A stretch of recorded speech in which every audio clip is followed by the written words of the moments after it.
my computer just to play the ad in. Oh, well, That's not the ad. No, it's not the ad. Oh, that's the ad. Right. Oh shit. No, it's not there. Okay. No. Sam had something to say about crypto and was on the team. We've got a new helmet, safety helmet. We're driving safely. Philip knows about driving safely. Fang in one hand, phone in the other, all the way through the red lights. I have to say, it's a major concern to me that we actually need this helmet. Boris knew better. So we have to introduce to you Christabel Milbank, friend of the show, PR guru, and musician of great note and talent. And we might have something to be premiering for you in a bit. Welcome back, Martin Skinner. Why do you have to laugh at that point? I was just clearing my and we have various friends of the show, including Philip Fitzov in the audience, in the in-studio audience, which we now have available. Next week we're going to be doing live jazz. Philip's going to be doing some live jazz Bach. Oh, I can't wait until next week. Live in the studio. We're just hooking that up at the moment. God, that sounds really exciting. I know it's going to have a live band, like Stephen Colbert and all these late night shows. Oh, that's fantastic! Yeah. What a brilliant idea. So, sorry, what? Up a Lazy River? Yeah. And on that note, we wanted Christabel to make a premiere of her new song, "LA Moon," which is now the new title of the new stream that we've recovered onto.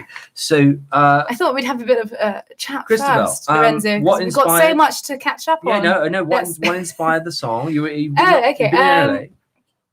What inspired the song was actually I wrote the lyrics on a taxi back from my apartment at the time in Los Angeles to LAX, and I was watching the moon come up, and I was mourning the sunshine because it was such a beautiful day, and I'm going home, and I know I'm going home to London where there is no more sun. So that was the kind of initial inspiration of the song, but then obviously it was kind of similar to California's Dreaming. When it was hot here and really cold there.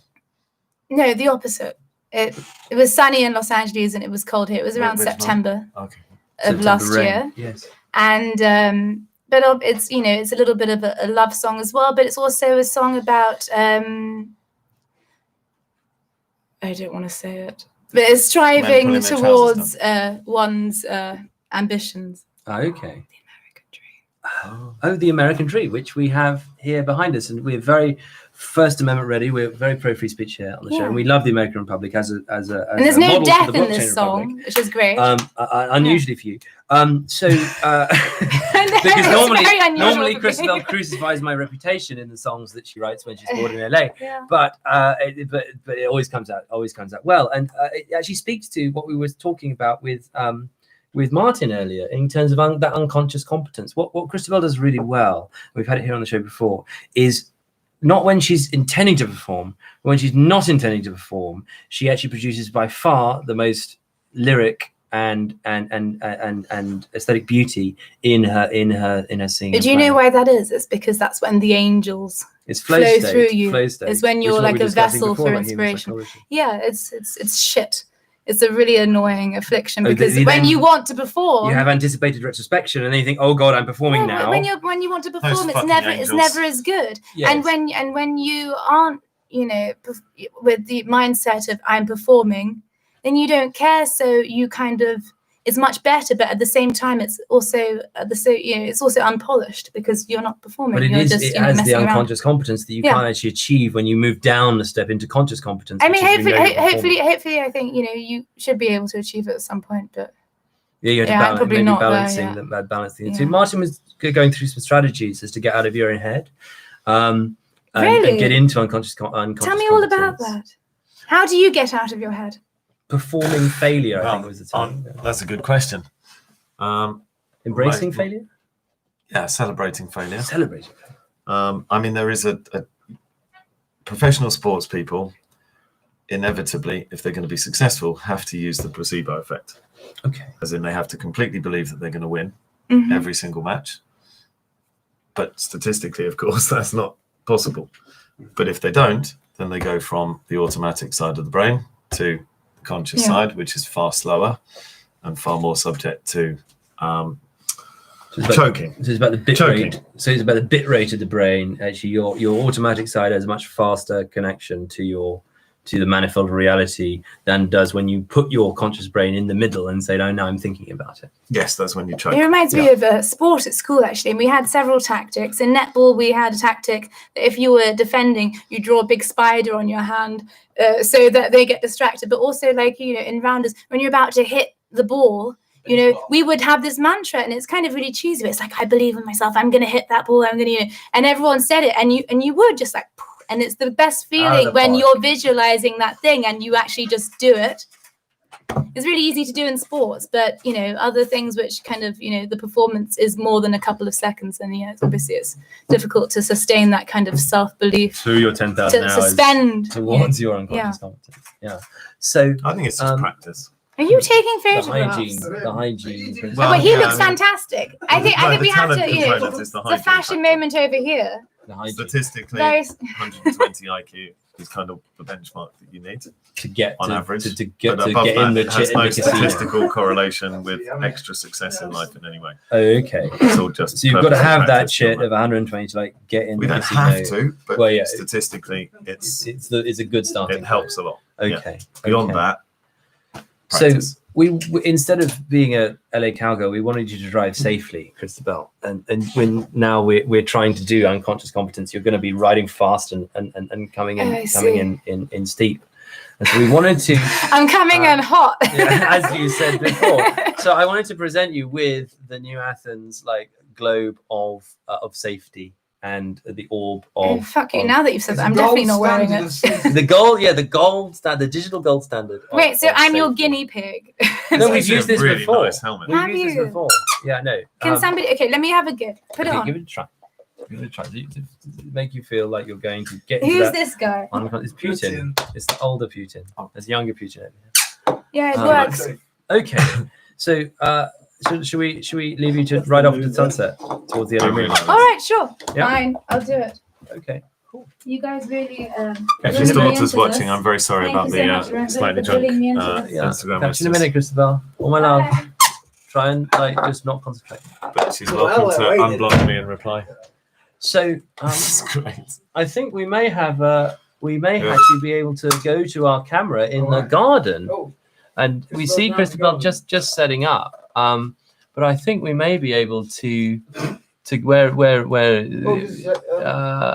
we lost it. We lost it. There we go. Hold on, I think she's And stuck I at the think- Where the door. fuck are you guys? Okay, yeah, we will get the sound going. Have you got the sound going on the Yeah. stream? Okay, this is our garden view. It's called the Glade, the Bellevue Glade, and I think we may be able to just do that and begin somewhere.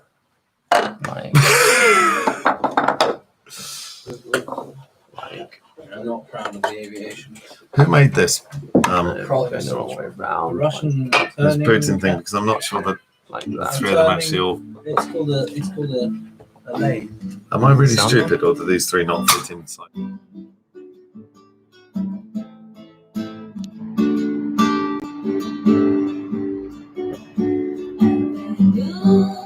Hang high above the neon tide.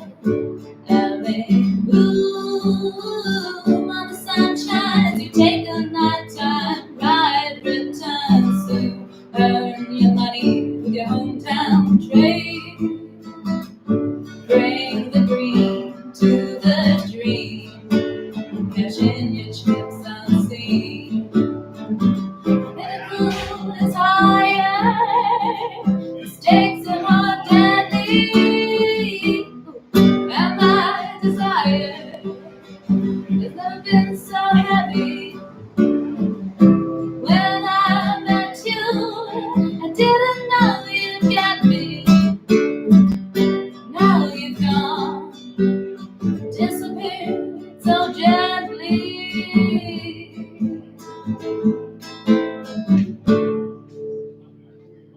London skies, no mistaking, all the high streets look the same. And your eyes shine metallic underneath the September rain. I'm surprised you can't keep up with all your lies that I've undressed trust your alibis, and I've seen past all your disguises.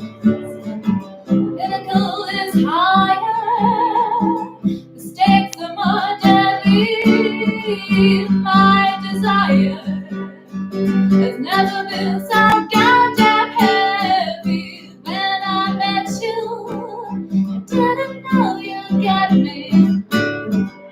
Now you've gone, disappeared so gently.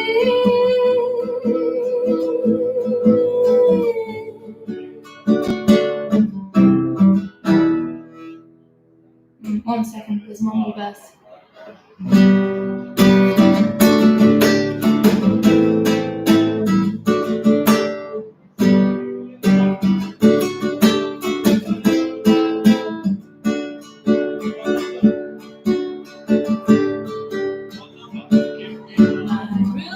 I try to figure out where my future lays. It's too soon to know tomorrow, so I drink all the nights away. With any luck, I'll wake up still clutching the golden cup. I close my eyes and hold on tight in hopes it wasn't all a dream that I made up.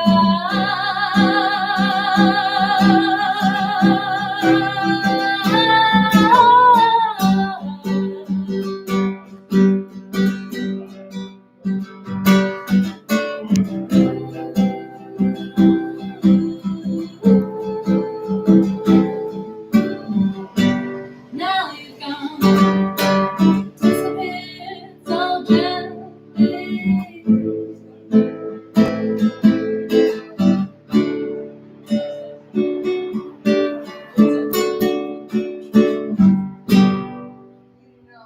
Brava, brava. Daisy Daisy. Come on.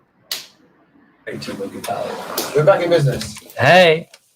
Well, I think that was a wonderful performance from Christabel, and it really showed our unconscious competence, like mentality, because she's made so many wonderful songs for me, Well Born in LA, and for us here at the New Athens, always. Wait, what was that you said, Lorenzo? And always they come off better on the first try than they do then on the polished try, because that has the unconscious competence mentality of just being in the flow state, being in the moment, and creating, rather than, as you say, choking yourself out and stalling into if you switch conscious into the reality. conscious, it's much slower.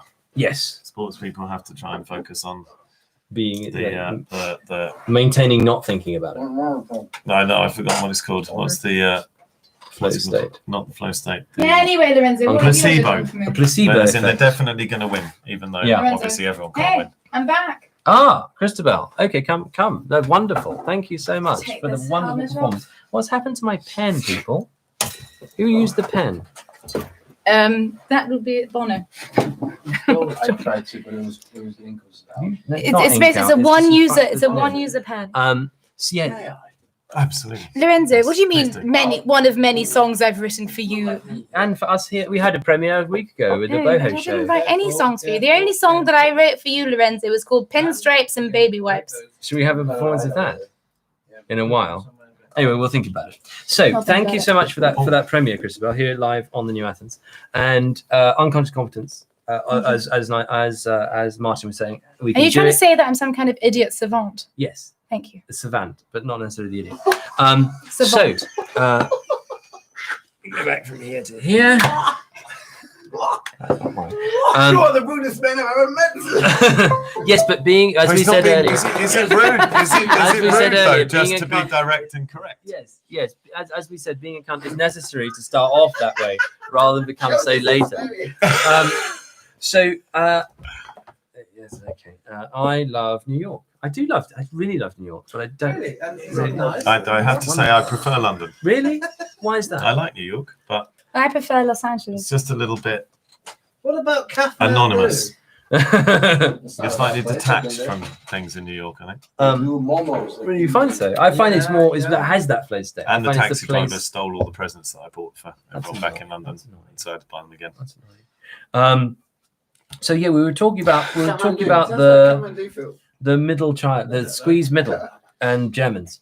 Oh, this is Yeah, not a conversation I'm by the way, interested I quite like Germans. Yeah, I love Germans. I won't buy yeah, anything that functions in a property Yeah. generally, unless it's As a property developer, so you go for Bosch, you go for Miele. Yeah. You know, you go that way. If we move back around here, then we come. okay. Yeah. So I was interested in what you were saying about 50-50 versus 80-20, about Pareto principle 80-20 and how that's breaking down. That was very interesting. Yeah, because So- I think as people have become a lot more connected with the benefits of social media, Yeah. then there is a lot more value in the long tail, Yes. and you've got scope for a movement to build up over time rather than it to have to become Yeah, as we're breaking doing here, news we're immediately. kind of snowballing. We're creating this accelerator, but it's got to start. It's got to start small. It's got to start among our community, and then we move on from there to build a greater accelerator and acceleration. But so yeah, 80-20 Pareto principle. I really love the Pareto principle. You said that the 80% of the benefit comes in 20% of the customers. Yeah, well, if we assume that in yeah. general, that's Yes. a typical kind of business focus. But one key thing, if you're talking about search engine optimization, Yes. is it's the ratio for me between the number of people searching and the number of people competing to be searched for. Yeah. So you can have a much greater benefit from an investment in search engine optimization if you get that ratio optimized. Yeah. And you have enough people Yeah. searching. Yeah. So investing in the long tail Yeah. can provide you with a competitive advantage if everybody else is investing in the top Yeah. search engine results. And the same principle applies, I think, to people and potential solutions or outcomes. So you might only have a 5% chance of being right, but if you specialize in it and no one else is specializing in it and you're OCDing on it, Yeah. then if it So does happen OCD to can happen, lead then you you've to smashed water. it. It can lead you to water. Embracing the OCD and going deep on the top 5% of that long tail. Well, I would say no. You may go for the bottom. Oh, okay. A lower- So you a go lower back to the jail, probability. and you say you could go back to the jail and say, okay, let's invest in the ones who've shot for the moon and lost, rather than the ones who shot for the CEOs and politicians who shot for the moon and won. My ex-wife told me about one very successful Polish entrepreneur, and he would only hire ex-convicts because they've he shot for believed the they moon. worked harder, they Yeah. would be more loyal, and that gave him a competitive advantage. Actually, I know someone else in the UK that did that too. So yeah, I mean, this then speaks back to where we were last night, where I was articulating a little bit of. I'm not being like overly biased and asking for a job, by the way, just because I'm.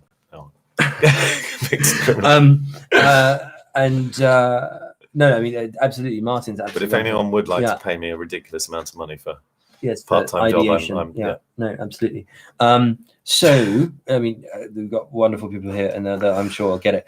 But we were going through last night a little bit of what we're trying to build here at the New Athens in terms of this rational Grecian knowledge economy of a knowledge standard and startups and entrepreneurship through education, blockchain university, and then creating a new currency which embraces this direct democracy and this Greek triad of the true, the beautiful, and the good, and like bringing money back from the vagaries building of capital expertise in as and well, rather towards than just like popularity and and towards elite a real understanding of where human value lies, a pro-human future, pro-civilization future, and then moving into creating these smart cities, creating these seeds out of people who are working together to create a new reality. And that's all wonderful. It's kind of very rational. It's like a very Kantian rationalized system that I'm trying to bring about here with all we're doing here at the New Athens. And what I really like from you is that quantum element. What I really like from you was the disruption, because what we're doing is inherently disruptive of like the status quo and so on, trying to get people to wake up from the paranoias and from these like depressions and mental blocks that they have, and that's really part of what you have to do to get accelerated started. directly in line with the event that I'm planning to run. And Yeah. The thing I'm kind of missing, or not necessarily missing, but the thing I need to want to be able for us to control for is the creativity, is the spark, is the verve, is the chaos that comes of ideation and of creativity. And I don't want to create this kind of brittle. I want to embrace like what Talo was saying about anti-fragility, and not create this like brittle system of like this perfected idea of using the internet to help people grow. And yet I can show you, this is quite interesting, the org chart of the Solonic Constitution. And Just pure coincidence. I think that all of these people need a massive Cool. fucking reality check. And I would let's have a like chat. Talk about Taleb. Yes, fantastic. I mean, I'm following on to, we need to get in touch. I met Taleb January 2018 here in London, and we need to go around and have another chat because I've now written some papers on him. I want to get a bit of a collection of these economists involved, because I Yes. think it should be we need this statistically anti-fragility supported yes. if we're going to kind of promote specific kind of ideas or causes. So here's But, the I mean, org chart. But at the same time, Yeah. I like to accept the possibility or even the probability that my chosen course might have the highest probability Yes. of success, but I might have completely missed something. Yes. And there's that. one- It's that third battlefield of Sun Tzu. It's not the ones that. It's not the Remainers. It's not the committed leavers. It's the squeezed middle, as we were saying. That And is it's the where bit that Dominic you Cummings won described the earlier. Brexit. It's worth you mentioning the Donald Rumsfeld. Yes. Oh, yeah. Yeah, So we were which I talking about think this is last fascinating. night. So yeah. So there's this matrix. So we had this matrix of. Here we go. So actually, if you put the org chart on, it's quite interesting. So let me do picture in picture. Image a new tab. Is that the large one? Yes. Okay. So here's the. So we'll just talk about this, then we'll go into that. If you see, you can just read it on here while I talk about that. So, yeah, Donny Rumsfeld in which got me. I just did a little monologue.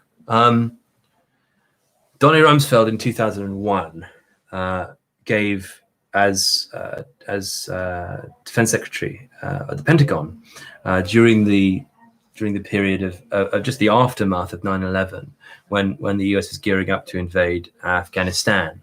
So Bush had made his Axis of Evil speech, which we're still experiencing now. 2001. Did I say 11? Yeah. Okay, so Donald Rumsfeld was Secretary of Defense at the Pentagon in 2001, just after 9/11. And he was in the process of gearing up the American war machine to invade Afghanistan after Bush's Axis of Evil speech, which outlined the whole of the geopolitical reality that we see from 2001 till today. So 19 years. So we have, firstly, the Axis of Evil was Afghanistan, Iraq. How about we just get to the four? Afghanistan, Iraq, Iran, North Korea, and Libya and Syria. So there's those six, and of course we've seen that coming out. And they're trying to make war now in Libya and in North Korea and in Iran to complete that journey, to complete that narrative. Nevertheless, Donald Rumsfeld made this speech about unknown knowns and known unknowns. So he created a little matrix of 4 options, but he only spoke about 3 of them. So he started talking about 9/11, and he was interested in the known knowns, those things that we know, which are things like the sky is blue or the Twin Towers are standing. Then there are those things. He goes on to the next category of known unknowns, and those may include things like what Osama bin Laden's current location is. Osama bin Laden's current location is unknown, but what's happening? Well, I'm trying to reach this phone without knocking the camera. Okay, I'll just go and do it. I've got it. Great. Sorry. It wasn't mine. Oh no. Who the fuck is that?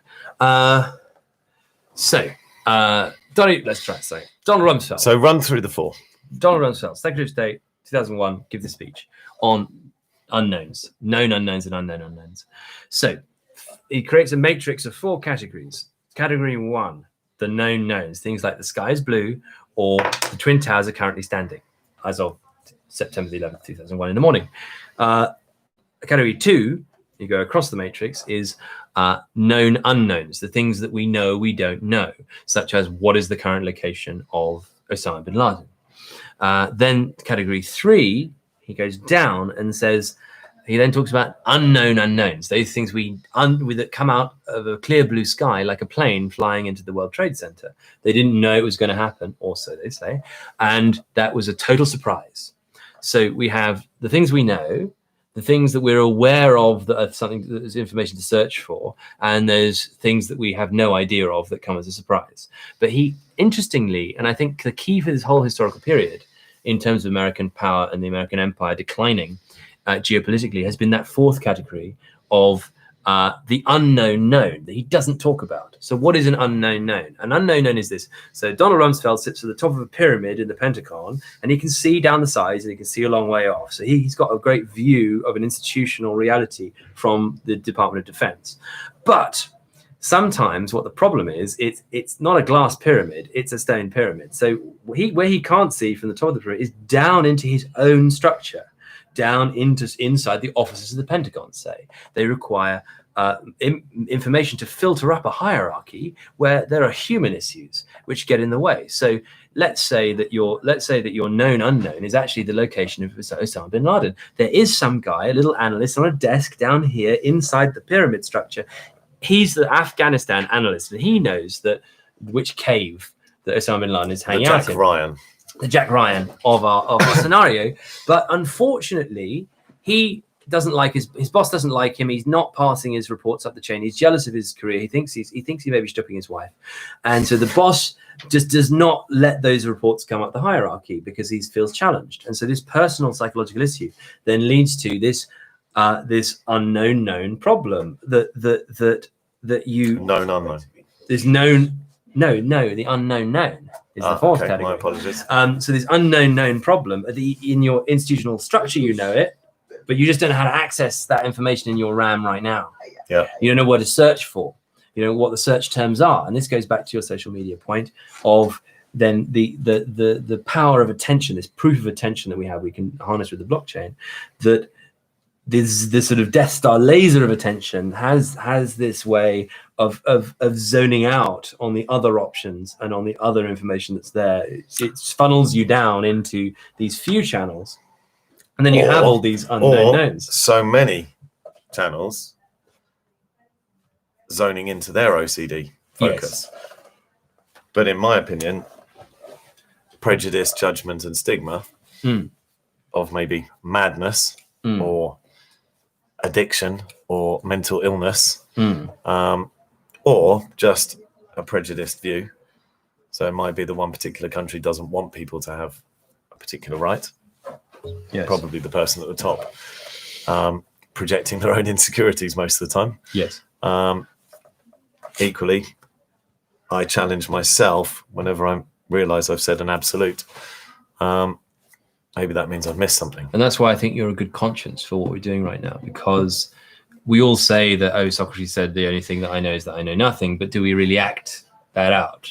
And are we skeptics of ourselves? And do we challenge ourselves? That's one of the reasons why. Or are we projecting our own insecurity and just passing it on to someone else? And actually, we really mean we just don't want to think about it. So because we're doing it wrong. So if we take a look at this org chart, I think if you project the screen, I think this illustrates some of the issues that Martin and I were discussing, because this is the kind of paradigm of the new Athens. In ancient Athens, this is the simple version. This is the org chart. These people in ancient Athens, they had a king in the sort of 6th century BCE, and then they deposed the king, and they had a revolution. They set up this republic. Is that Rome?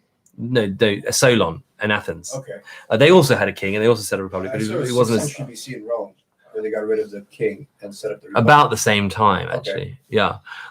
Nevertheless, I think they should have done both, like we did, and just had the benefits of the PR and the very balanced, considered view that I think the Queen typically promotes. Okay, and maybe got a Harry as well, because they're pretty. So they were paranoid about kings going back, people being too powerful in the state. So they made, and what you can see as we go through this next episode, we won't go through it now, but just as a sort of overview, you can just take a look at some of the ideas, was that the civil service had to be like jury service. So the civil service wasn't an administrative deep state that when you had an election, they keep their jobs like you do in the West today. Instead, you had civil service as jury service. So for 1 year, you'd go out of your house, you live in a dormitory, and you become the Secretary of State for Defense or Agriculture, whatever. So basically the housing minister. Yes. They change every year. And they don't really know anything. And so then you have the institutional memory, and this is something I want to go on to with you, institutional memory of the positions, but you didn't have then the people gaining the power over time. Like if you work gaining the knowledge. Yeah, if you work at the Department of Defense, then you're a civil servant in the Department of Defense. Like you're talking with Thales about what bomb contracts, what missile contracts that they're going to have. The minister's changing every 2 years, but you have a 60-year cursor, so you've got a 60-year career. As a top civil servant in the Defense Department. So you're there determining the long-term contract bases with your friends. As the minister or the civil servant? As the civil servant. Yeah. Because the minister changes and they're given the brief and they're told to sell this brief to the press or to the parliament or or to the public or whatever. But then the people who actually make the decisions over lunch in St James's with their friends are the civil service, who get to determine the long-term contracts, which then you can't cancel when you change government. Well, I would suggest it's slightly different in my experience, having done a fair bit of lobbying. Yeah.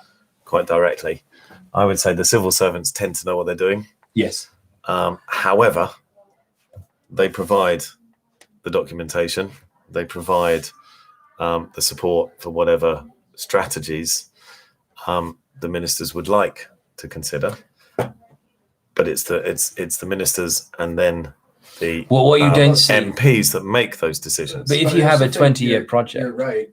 Also, So I found the civil servants to be very experienced, very good. On a theoretical level, there's a separation of government and state. So the civil service ultimately has state interest in mind. Oh yeah, well I think they both do actually. It's just that one is more acutely affected by populist because motivations.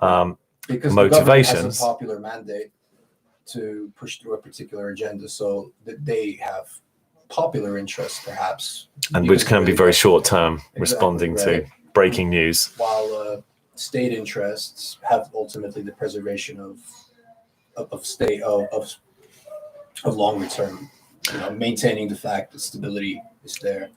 Government, but that doesn't mean that they always get to implement.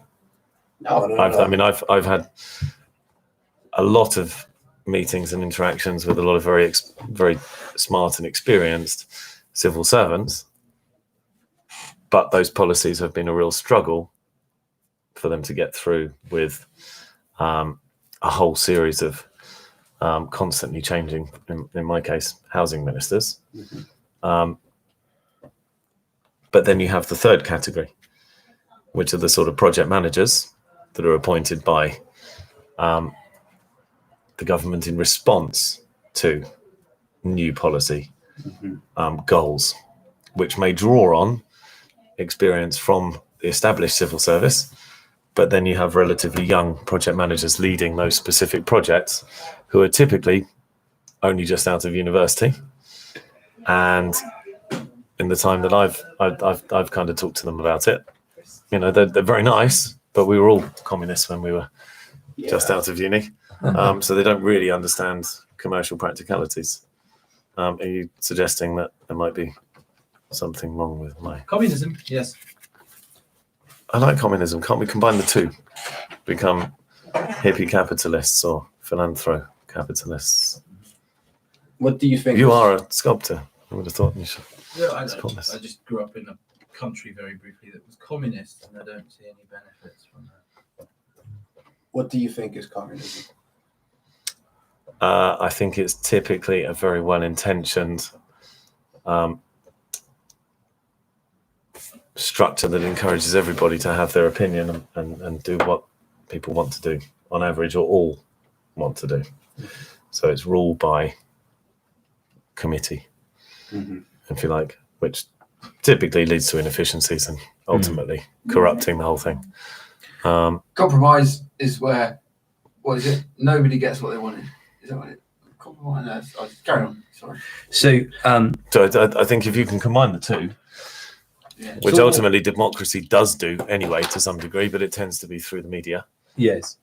So what we need to do is we need to balance this democracy in this republic, and I think that's what Alex Jones said so well the other day, that the democracy protects the majority, or safeguards. Democracy safeguards the majority, and the republic safeguards the individual. And so you've got to kind of balance these two almost competing challenges. How would you separate the Does the republic republic safeguard Well, if the you, the individual? best example is here.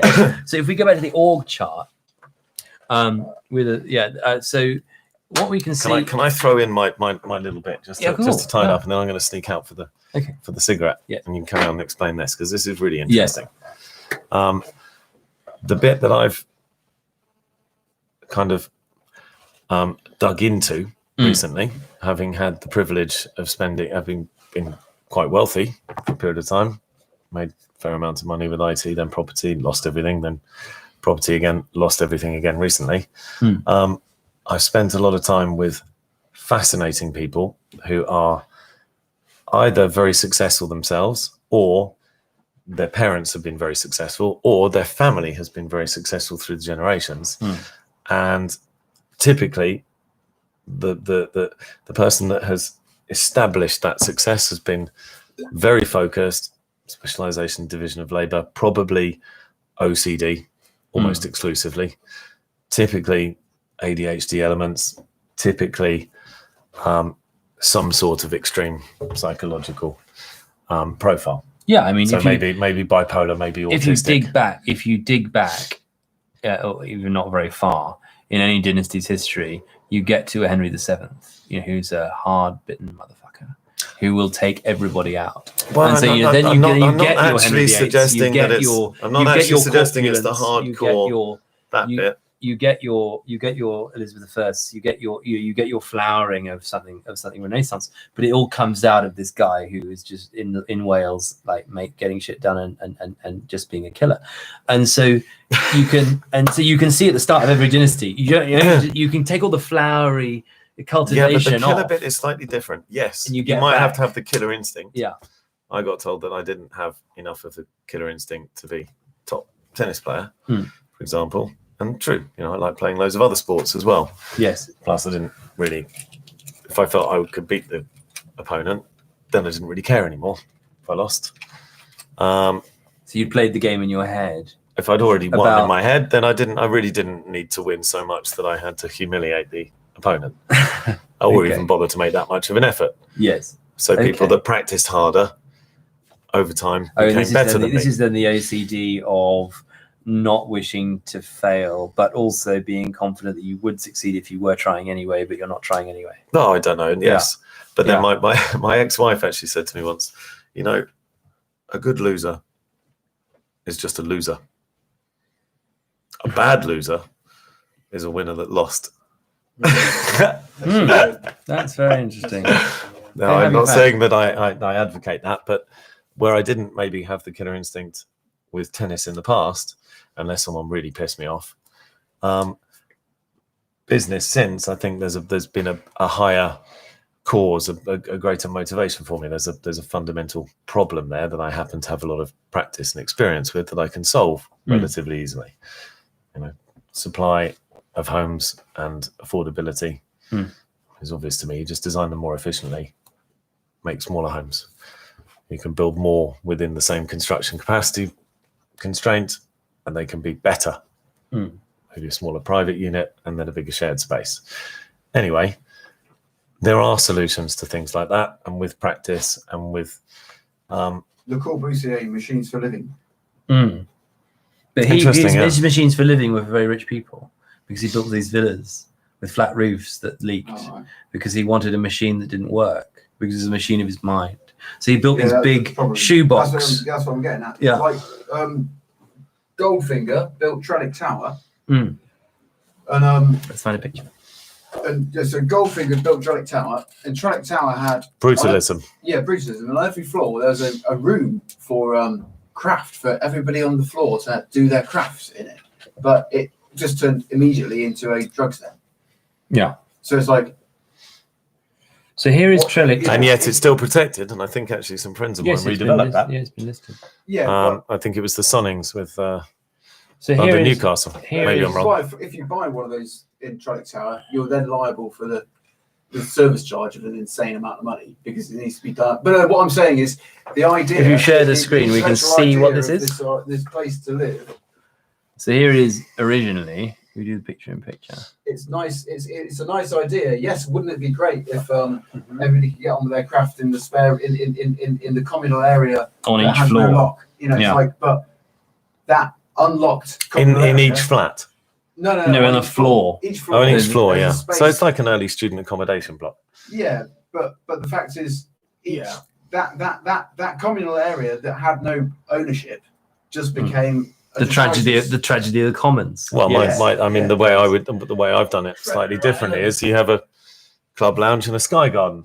You don't have one on each floor. You have one downstairs, and you have a roof terrace, Right. and that's And worked like, reasonably so- well. so- As long as you curate some activities that encourage people to actually use But the then- space, then you get to know your neighbours. Have you read From Bauhaus to Our House?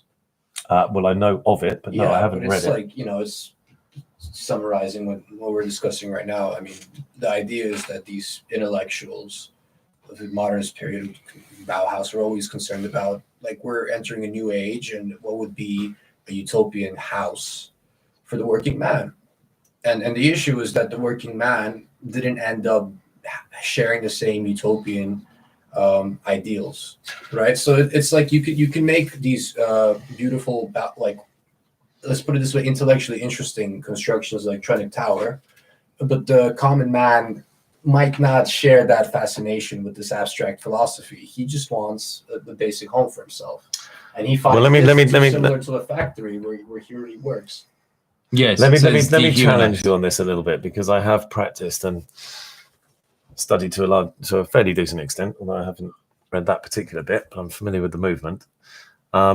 If there are wasted spaces in buildings that I've converted, and typically the most eco-friendly development is the one that was already there to start with. Yes. So So it's just a renovation. I've typically looked to encourage permitted development rights, which Mm. streamline the planning process. You still have to go for planning for the external works because that affects everybody else. But internally, if it's an underutilized or out of date internal setup, then we should be able to just get on with it, redevelop it, typically turn it into homes. And the benefit of that for me is that I've been able to get the smaller home units in there without having to mess around for ages with arguments with planning officers that So have you an have- enormous rule book to go So you through. have smaller private units and more shared space. That's Correct. the- But the shared spaces the are way to- typically in otherwise wasted spaces. So I wouldn't typically always put a roof terrace on because in my experience, if you have It would be like less than 100 public- homes in there, public you probably don't need it. staircases and corridors, which are Well, it's the same as any freehold leasehold structure in the UK if you have, well, most of them. So they have to contribute to the service charge, but it's all based on take a third of take home pay, break it back. Well, that's what in a normally supplied market you would typically pay for rent plus bills. and it's in the interest of the tenants because ultimately there is the bar, whoever provides it also pays rent, which helps with the maintenance. Who the Well, you said like you build a sky bar in some of the common spaces, but presumably they also pay the rent or they help Well, if you- maintain the building. yeah, of course, yeah. So So I it's in don't the I don't interest. typically put those tick box facilities in there like a swimming pool and a gym, and because it costs an absolute fucking fortune. If you work it out, it's typically £200 a month to just keep the swimming pool running.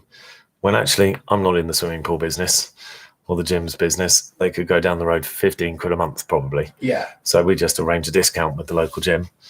And then, you don't have to pay 200 quid a month for that. It's probably £100 a month, typically target for those facilities.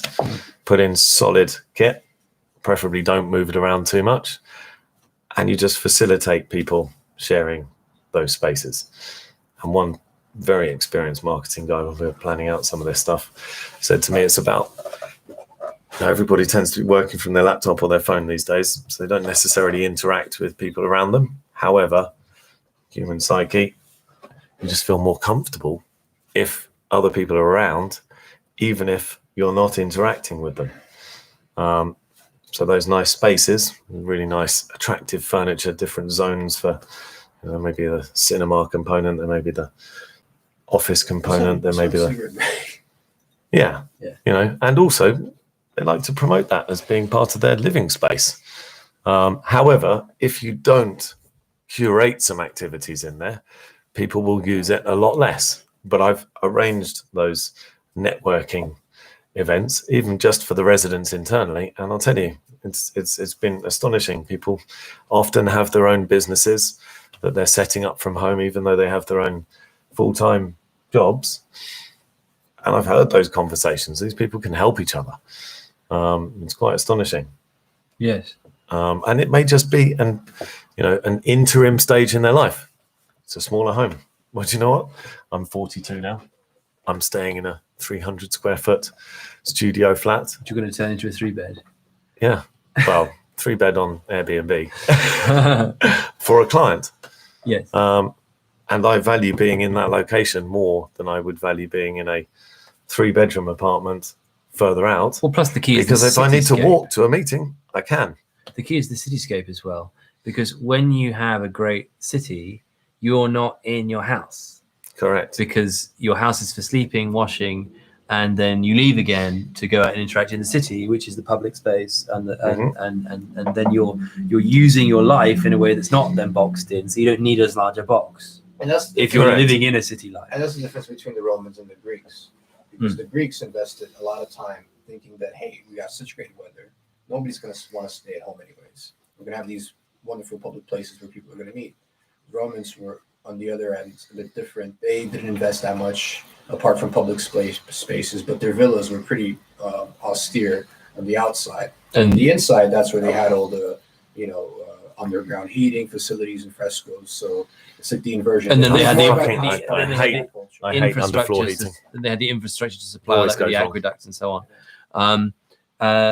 Sorry, but just to draw back. So to go back. This is a very good point about Greece. To draw back to the sort of human quantum processing. Yes.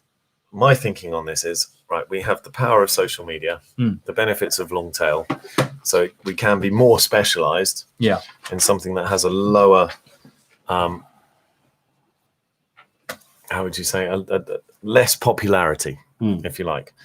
But if you have one particular problem and you have a whole series of outcomes, and if you consider string theory somewhere, every scenario is being tested. And quantum, my understanding of it is basically you process every option in one go.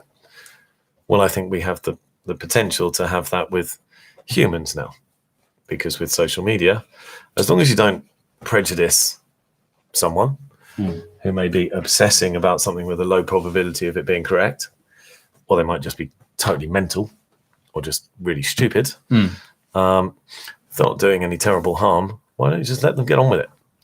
Because if we test all the scenarios in one go, in the case of COVID-19, for example, we might actually have the solution immediately. This guy, call him Bob, might be an idiot, might be mental, but he's been allowed to just get on with it anyway. It's a hobby. And then after 30 years of focusing on this unbelievably low probability outcome, either he got lucky, or actually maybe he did know something that everyone else had missed. Well, we've got almost all the options covered in that case. So I think the kind of prejudice, judgment, stigma, and absolutism, there's absolutely no way he's correct. Well, hold on, actually, are you sure? Because not many things can you be absolutely certain about. Even what we see around us, most of that is filled in by the brain. Yes. We're generally only identifying and storing information that we're looking for. Yes. Plato's cave. Unknown knowns. What do you think about the Germans? Because you mentioned them a lot, and they're at the moment, they're really good at redeveloping GDR-based facilities, these communist-based. Do you know what they actually have? moved into the kind of micro living space, and they've developed an awful lot, because I've been going to the different conferences for many years, and we were way ahead of the game with Nice Room, the collective inspired homes. We smashed it. However, the Germans have quietly been delivering it beautifully. So yes, great, and modular as well, but they don't have the same pressure for supply and demand as we do. Yeah. They have an aging and declining population. They need immigration. Rent control as well. Rent controls, yeah, but they can afford to have that to some degree because they don't have such a big deficit between the demand and the supply that we have. You implement rent controls here, you just end up with a greater shortfall in supply. Does that go across the whole of the UK or just the London property market? Well, it affects the more scarcely supplied areas more than the others. But the reality is you drive away investors if you implement rent controls. But in the rest of the country, apart from London, isn't there a surplus of buildings? No, I don't think there is. In some areas there are. However, in major cities, you have a shortfall, Which in would be supply what you want relative to to be. demand. I mean, we're talking about millions of homes shortfall and accruing steadily over many generations. And that's mainly due to immigration pushes or demographic? No. We have a higher birth rate. We have greater immigration. But the bottom line is the economics of traditional residential development planning consents doesn't work. Plus, 90% of our planning law is designed for families, but 50% of our households are individuals or couples. I think individuals actually 50%. Then how do we have a demographic increase when 50% are just it's just families without kids, couples? How do we have a natural demographic increase, like such a high birth rate relative to Germany, when they have 50% of the houses are occupied by couples without kids? Yeah, but they're not. That's the reality. You can't afford to live in a family home if you are on an average salary. I'll give you an example. The 95%, the typical working person in London can't afford any of the homes that are supplied. 20 years ago, when I first started buying residential properties and renting them out to typically young professionals, the average sum available was £500 a month. There's only 5% of the population that could afford more than that. And yet 100% of the homes that were being produced cost significantly more than that. We extrapolate that by period of time, or link it to a third of take-home pay, which is basically what a normally supplied homes market would be. It's about £850, £900 a month now. That's mortgage plus service charge plus utilities, or rent plus utilities. Yes. Well, that doesn't get you. The average one-bed new home in London is about £650,000 to £700,000. Two-bed, over £1 million. Well, think about that for a moment. The average salary is below 50,000 a year. Multiply that by 4, maybe 5. If you're generous, that's 250. Now, I've never been any good at saving up money, and I don't really know anyone else that has either, apart from a few people that saved up maybe 25 grand or 30. Then they put it into a car on impulse, and then they fucking crashed it. But then they missed having that car, so they borrowed it, and then they crashed that one, and then they were screwed. But you ultimately have to live with your parents nowadays to be able to save up. We don't. Yeah, but are you really going to save up? How are you going to get the deposit if you get your income to 50 grand a year? And you get the maximum 5 times, that's 250. How are you going to get the £500,000 for the deposit? Why do you need a £500 deposit? Because it's like £700,000 for the one-bed new build apartment. But won't you need 10% of the deposit if you want to get a mortgage? But you have to still get the mortgage on a multiple of your income, which is going to be more like 4 times than 5 times now. So you're 50,000. How are you going to get anywhere near 700,000? So do you think the prices will have to go down? No. And is that Prices are driven by supply and demand. Okay, if there's excess demand, not just local either, it's abroad, but you can constrain the planning demand. restricts the supply. So the Well, planning demand is laws international. are It's the cause of commercial margin on cost that is allowed at planning by the populist planning parties, right? It could be anything, but it's always 20% net margin on cost before finance. But then one party has a ransom, the planners. Plus you have the international elected councillors who don't have to report whether they say that they've refused consent, as I understand it. But if they do, It's a consent. total con job. Because look, Look, it's just a complicated mess, and this has been since the Second World War that it's been miles out of sync. I've taken planners around and councillors to my micro apartment developments, and they've clearly not wanted to have a look. They've got their prejudged opinion. It's rabbit hutches. It's not what we should be building. Policy inertia. No, it's just an assumption that a smaller home is a worse home. However, I've seen them come out of the lift, walk into the child apartment, and everything changes. Suddenly they're picturing their daughter or their niece, because little things like we have typically under fire regulations, a hallway which provides inside the apartment a protected fire escape past the kitchen from all the major rooms out of the door. Well, that's great. However, it's a narrow, useless, dark space that can take up as much as a third of the apartment space. Well, how about we put commercial grade sprinklers in? That doesn't just take a while to burn through, it puts the fire out. Suddenly you walk straight into the open plan kitchen, diner, living space.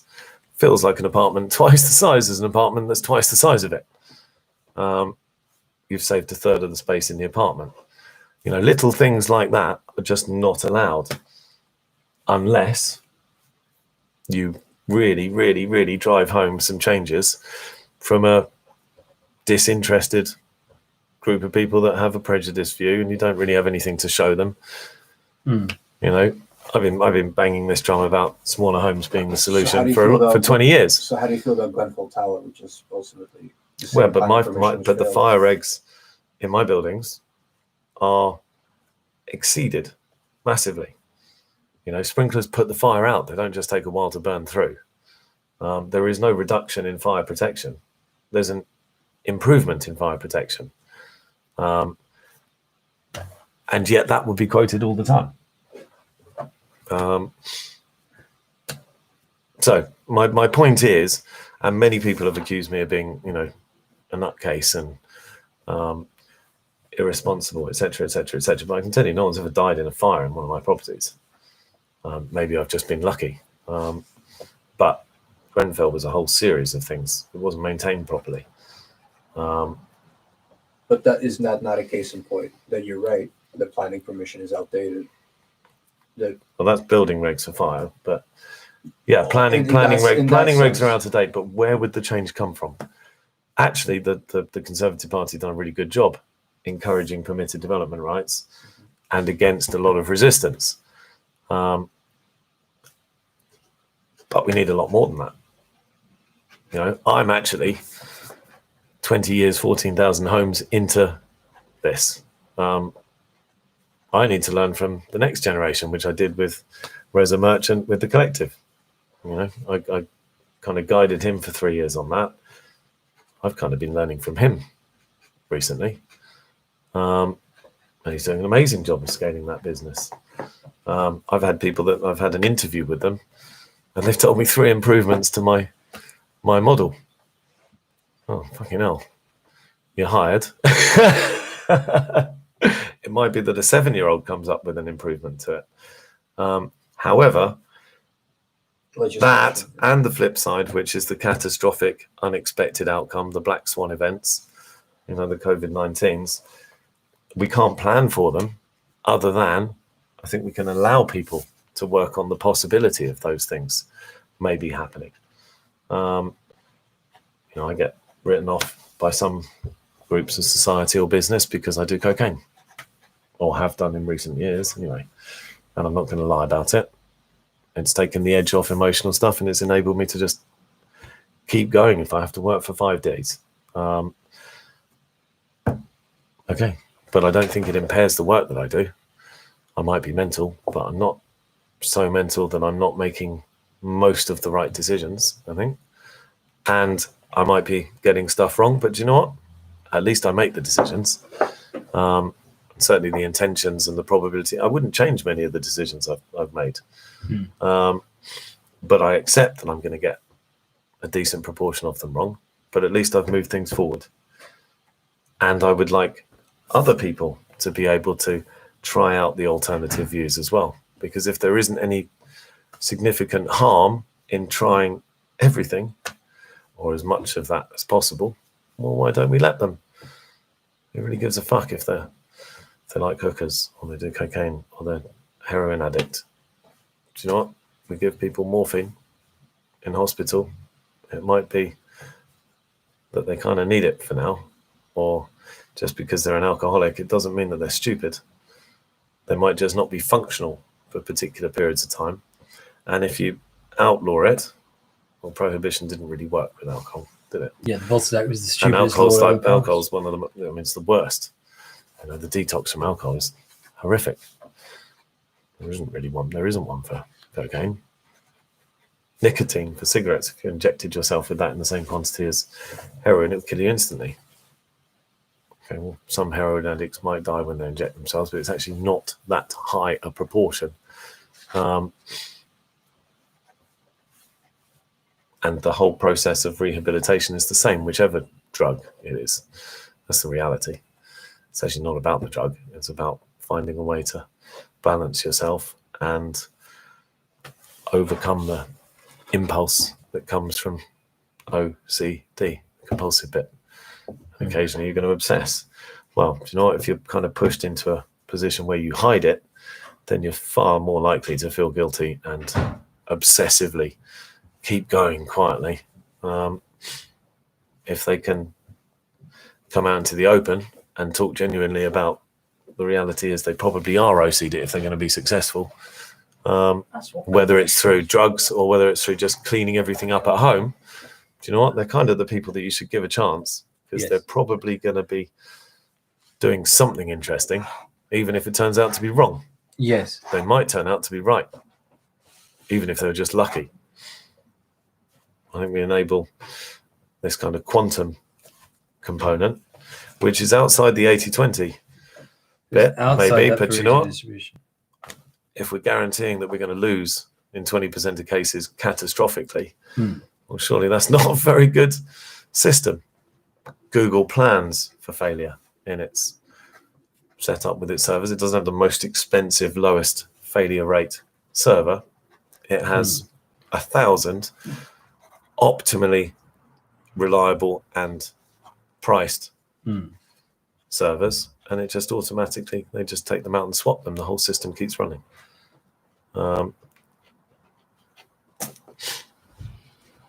No. And anti-fragile systems, having that redundancy is really important. Yeah. And that's what we're trying to build with the blockchain, is this notion of, well, you get the library. So if you burn the library at Rome, you still got the one at Alexandria. If you burn the library at Alexandria, you still got the one in Peking and so on. And so, well, that's trust. Blockchain I see as trust. So it's, I think there's been a massive erosion of trust with the recently. city and with this notion of well, not the just anonymity of the city. You know, COVID-19, I was in the bank. I'm standing on the stupid, pointless, in my opinion, statistically, 2-meter thing, and there's a very nice old lady taking forever to do something at the till, and she looked around at me, and I was just leaning on the side, just waiting, not complaining. And he said, "You're not 2 meters away," and she's wearing the mask that only protects other people from her. And that's just the way it is everywhere. You know, people walk away from you in the street. Well, you know, from what I've seen, 95% of people were exposed to it 6.5, 7 weeks ago. So it really doesn't make any difference anymore in London. you've either had it and died, or you've had it, recovered, or you didn't even notice that you've had it. So it's been herd immunity by default. Yes. We had a nice... And maybe that's good for us, because we can get the fuck on with doing things again. Because if you build in that safety margin, well, actually you're just building in failure, because you can put a price on life. If you generate the economic growth, you can afford to spend more money on medicine and operations. There's an organization called NICE. I found this the other day, which I think sums it up perfectly. This is the mask needed to prevent virus inhalation and absorption through the eyes. This is a mind control device. So if you, I looked at some of the analysis of these different kinds of masks. So the surgical mask, this kind of thing, is what our friend of the show, Connor, kidney cancer surgeon, will be using to prevent coughing, dripping, and spitting into the open body cavity of somebody who's operating his kidneys. He's operating on either with a machine, either with an ATAR machine or with his hands. And so that's what this is for. It's for not letting out the droplets into the body cavity of the open wound.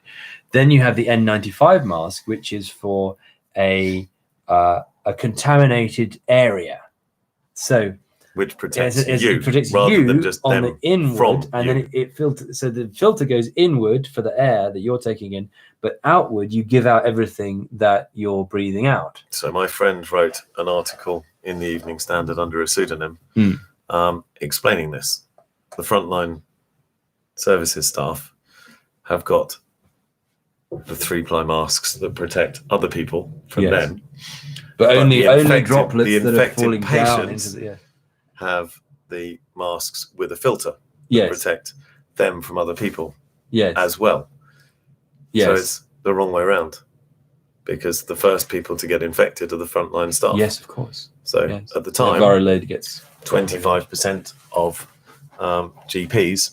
Actually, sorry, I think the stats I saw, something like 90% of GPs had no PPE at all. Yes. And 25% were therefore either infected or self-isolating, believing they were infected. Yes. It just ripped straight through us without any obstruction, is what I've seen. It correlates directly in London with an uninhibited virus spread, which an extremely intelligent doctor friend of mine has shown me. Right. Dan made a very good point about Romans versus Greeks. That Romans built the infrastructure to take into the villas, like the aqueducts and so on, to bring the water. And then the villa itself is this jewel box. It's closed to the outside, but then inside it's this paradise inside the walls. Whereas the Greeks had gymnasia, they had academies, they had these outdoor and public spaces for the forum and so on, the agora, and also what we get to here, the ecclesia, which is the people's assembly. You can see at the top of this diagram. So this was the direct democracy of ancient Athens, the means by which they articulated all of their foreign policy, their court cases, their domestic policy. Can I sneak out for a cigarette? Yeah. But I would just like to say, I think this is great. I'm all in favour. But in terms of programming code, the bit that I think you might want to consider, similarly, I've got some good friends who have built an amazing blockchain-based import structure. So it's so efficient. They even have Mossad, Delta Force, and Navy SEALs in the factories, making sure that the production is to the right standards. Yes. And even the country, if it's China, even can't take that IP, that output, yes, without a major firefight and an international incident. Unbelievable. It is so well thought through. However, you combine that with the catch rest. So rather than just the binary 0 or 1, what about the thing that you couldn't have ever really considered? Right? The person that knows nothing about it, but then he's got a suggestion that changes everything. Yes. That's if where you I think allow direct for that, democracy can go. And a real marketplace of ideas. You try and minimize the prejudice, the judgment, the stigma, and the absolutism. Yes. Because the chap running that business, I mean, he couldn't have been more absolute in the presentation of the system, which I was very impressed with, but the absolutism did rankle. Well, it's fine. His system kind of needs to be absolute as much as possible. Yeah. But if someone doesn't fit the categories for that, they're not going to get the product, and they might be the people that need it the most. Yes. So what I want to go with you, just at combine this the last two. moment to spin it out and finish it off. One of the things we've been discussing is our new project that we're bringing together some architects and engineers and artists to develop an AI to encode the classical language of architecture, as you say, to bring beauty back to the lives of people. When we build these things, that we do have small living spaces, but we have this a very attractive public space, which then attracts us out into the city to interact and create this entrepreneurship. As we were saying, we can now create the best of the artists, the best of the draftsmen, the best of the architects, to bring back this classical language, which gives beauty to everyone and allow everyone to have a certain standard of building, like the 1787 Buildings Act under Queen Anne, that prevented. I love it. Can I give you one little example? The standard from decreasing in London, and so, but that twists together, I think, with what you were saying. So you were saying exactly that you were saying, okay, we need smaller living spaces so we can have them cheaper, but we also need a more attractive public space and more attractive public life. Well, can I give you the kind of example that I'm talking about? Yeah. So in Croydon, I kind of came up with the concept of Shoreditch in Croydon, because I felt Croydon is a relatively ugly urban landscape, with all these semi-redundant office buildings that were amazing at the time, but they're now not so amazing, compared with Shoreditch, which is very valuable. Croydon wasn't. Warehouses and beautiful Shoreditch is where the artists moved in because it was cheap. Yeah. Street art movement, combination of tech coming in as well, became cool. It's worth a fortune now. Croydon kind of looks the same, or looked the same. So I encouraged street art to come in. I put some street art on some of our buildings, which we saw earlier, etc. However, one thing that a chap called Kevin Zukowski did, entirely independently of this, we did work together, and I even actually ended up investing in that gallery and another one. And he helped me out a lot with structuring some of this stuff. But he brought internationally famous street artists into Croydon initially. The local graffiti artists kept fucking them up. So what he did was he set up a system that enabled particular rotations on particular walls to be organized for local graffiti artists. And he even started running sort of grannies graffiti lessons and things. Okay, so he built in some very average or poor quality presentations of people's efforts. Yes. But you know what? They had a space to each show their works. Yes. So it's not just the beauty, it's kind of the mess. Yes. And every once in a while there'll be a genius that comes there. Out of the mess. Yes. And so I but think they don't feel left out, so they of them. don't fuck the the uninterested. Yes. Because they're not there for long. Yes. Ben Ein comes in, he does one installation. It may be amazing, but he has no real long-term interest in Croydon. Yes. So the local street artists who do, can always, why are we all studying and saying how great that is? Fuck it, we'll just put Nazi symbols on it or something. Yes. Who knows? So you allow that to be combined. I think you've got the really efficient system, the 80-20 principle. Yes, that Pareto. But then also you have the allowance for, like you said, the known unknowns or the unknown knowns. Allowance for the unknown knowns, yeah. And you try not to judge the people that come up with the ideas that may just be outside the bounds of most people's understanding altogether. And so with that, Dan, if you press number 2. No. Try 3. Try 1. There we go. That's good. So with that, I wanted to thank Martin for coming on our show and for examining in such great detail and glorious detail exactly how this quantum of life works and moving towards some of the quantum blockchain, looking at human psychology, human potential, architecture, the development of the built environment, democracy and administration and new kinds of politics and new kinds of republics. And so with that, I'd like to encourage all of you to get into the chat, go to our Facebook group, the facebook.com/group/the New Athens. That's where we'll all be in the between episodes. Now we're rotating episodes through the week. Well, I wanted to just say that we'll be moving after July the 4th, after the reopening of the restaurants and clubs and bars and so on. We're moving our mainstream to a Sunday night lights rather than a Friday night lights, just to then not compete with, you know, the people actually having fun. On the July 4th, we're going to have a big Jubilee Bonanza live stream with a large audience, lots of music, and just to welcome us back with the Great Republic on Independence Day, July 4th. And with that, I would like to. You have to have a plug. Can I make a little pitch, because I do these talks and things, and I always forget to actually try and promote anything. So I've had the privilege of working with some absolutely amazing people recently, and a slightly mental idea stemming from the loss of an amazing friend of mine, Nathan, last year, sadly. The man who set out the terms. Yes. Yeah. South London legend, lovely guy. I didn't know him for very long, but he was up there spiritually, and I found out in prison that actually he was up there in terms of reputation around London generally. That's turned into an event, and maybe a movement, called This Is Madness, which we touched on briefly earlier, and which I'm sure we'll be going to film. And that's the event, and it's moved into that direction because I got cast in a Hollywood movie called Suicide Saint by an astonishingly impressive director-producer called JesusR.com.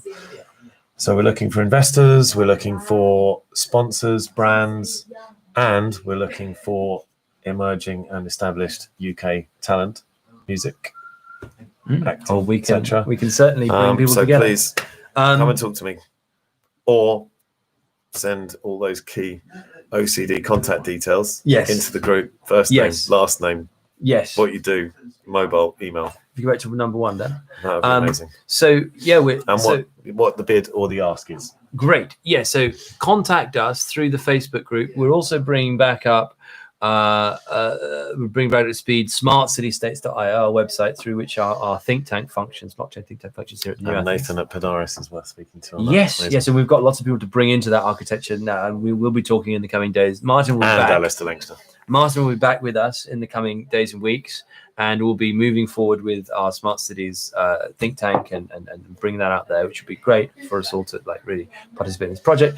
The Blockchain University is also coming along. We're having some new courses coming up soon in English and Russian, at various levels in the arts and sciences, to bring the education back up to speed now that universities are going online and so on. And so with that, I'd like to thank Martin Skinner. Oh, thank you, mate. And I'm Lorenzo Messi, fan of the New Athens. Thank you for coming, and I will see you next time. Thanks, everyone. Oliver. Oh, can I have a cigarette? That's a wrap.